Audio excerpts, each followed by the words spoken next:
નમસ્તે વિદ્યાર્થી મિત્રો, આજે આપણે ધોરણ 7 વિષય ગણિત ગાલા સ્વાધ્યાય પોથીનું સોલ્યુશન જોઈશું. જોઈએ ત્યારે એમાં આપણે પ્રકરણ 7 જે બીજા સત્રનું પહેલું ચેપ્ટર પ્રકરણ 7 રાશિઓની તુલના જોઈએ. એમાં પહેલો પ્રશ્ન, પ્રત્યેક વિધાન સાચું બને રીતે ખાલી જગ્યા પૂરો. તો ચલો, પહેલી ખાલી જગ્યા શું કહે છે? જે અપૂર્ણાંકનો છેદ 100 હોય તેને ખાલી જગ્યા કહેવાય. તો આપણને ખ્યાલ છે કે જે અપૂર્ણાંકનો છેદ 100 હોય તેને શું કહેવાય? ટકા કહેવાય. શું કહેવાય? ટકા.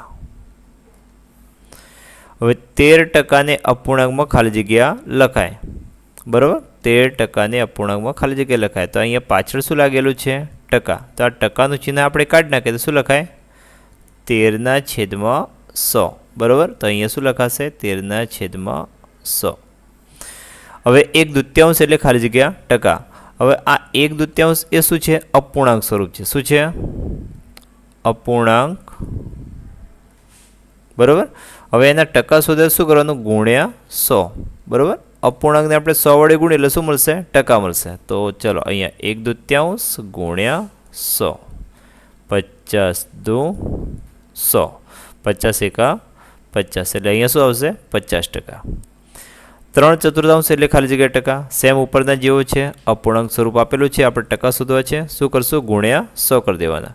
એટલે 3/4 ગુણ્યા 100. 25 ચોક 100.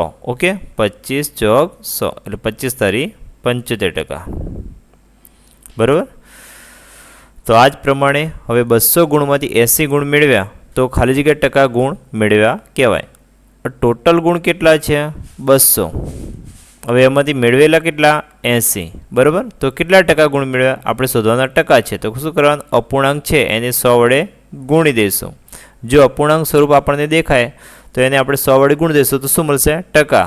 અને માની લો કે ટકાનું કોઈ ચિહ્ન હોય તો એને દૂર કરશું તો શું આવશે? છેદમાં 100.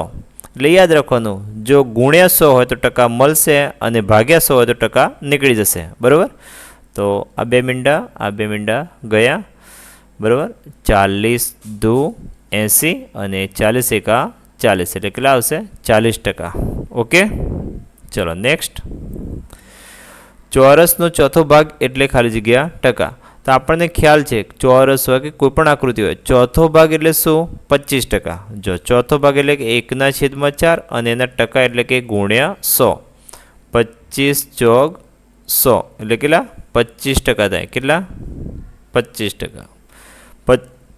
50 લખોટીમાંથી 10 લખોટી લેતા ખાલી જગ્યા ટકા લખોટી લીધી કહેવાય. હવે સેમ 50 લખોટી છે, એમાંથી કેટલી? 10 લખોટી લીધેલી છે. તો 10 ઉપર, ટોટલ લખોટી નીચે, અને આપણે શું કરી દેવાનું? ટકા શોધવા માટે ગુણ્યા 100 કરી દેવાનું. 50 × 100. 10 × 20% લખોટી લીધી કહેવાય. 20% એટલે અપૂર્ણાંકમાં ખાલી જગ્યા લખાય. તો અહીંયા આપણને 8મો દાખલો છે, એમાં 20 પાછળ શું આપેલું છે? ટકા. હમણાં શીખ્યું. ચલો, ટકાનું ચિહ્ન કાઢી નાખે શું આવશે? છેદમાં 100. 0 ગયું. 2 × 5 = 10. તો ઉપર કંઈ નહીં તો 1 નીચે કેટલા વધ્યા? 5. તો શું આવશે? 1/5. ચલો, 9મો. એક વસ્તુની કિંમત 20 હતી અને 25 થઈ એટલે કે ટૂંકમાં 5 રૂપિયા શું થયું? વધારો. તો કેટલા ટકા કિંમત વધી? આપણે ટકામાં વધારો જોઈએ છે. હવે રૂપિયામાં વધારો જોઈએ તો આ 9મો દાખલો છે.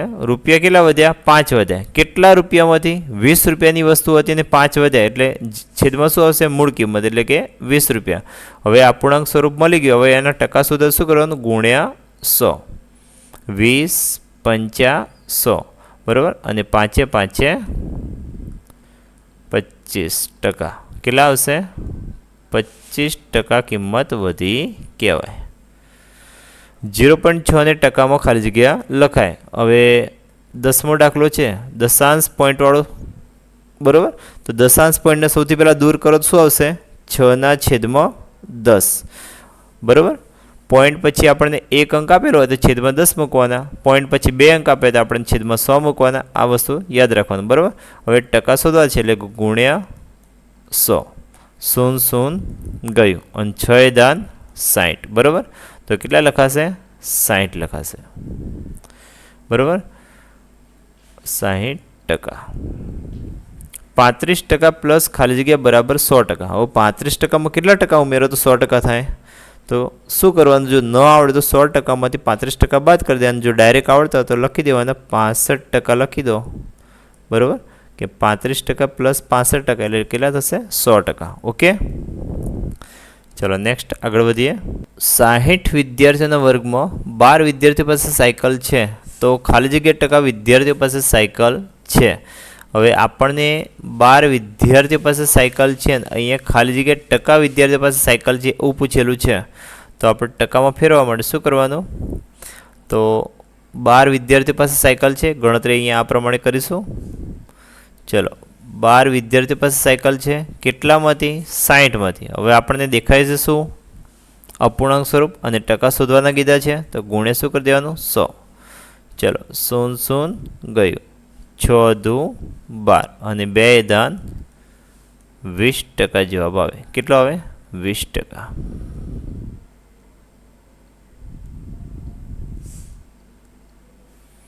પારુલની માસિક આવક 8000 છે, તેમાંથી 7000 ખર્ચ કરે છે, તો ખાલી જગ્યા ટકા બચત કરી. હવે 8000માંથી 7000 વાપરે, ખર્ચ કરે એટલે વાપરે, તો કેટલા વધશે? 1000 વધશે. બરાબર, કેટલા વધ્યા? 1000. કેટલાય? 8000. 8000 જો 1000 બચાવે છે, હવે આપણે શોધવાના છે ટકા, એટલે શું કરી દેવાનું? ગુણ્યા 100. ચલો, 0 ઉડી ગયો, હજુ 0 ગયું. હવે અહીંયા શું વધ્યું છે? 8. બરાબર, તો અહીંયા ભાગીએ 4 વડે.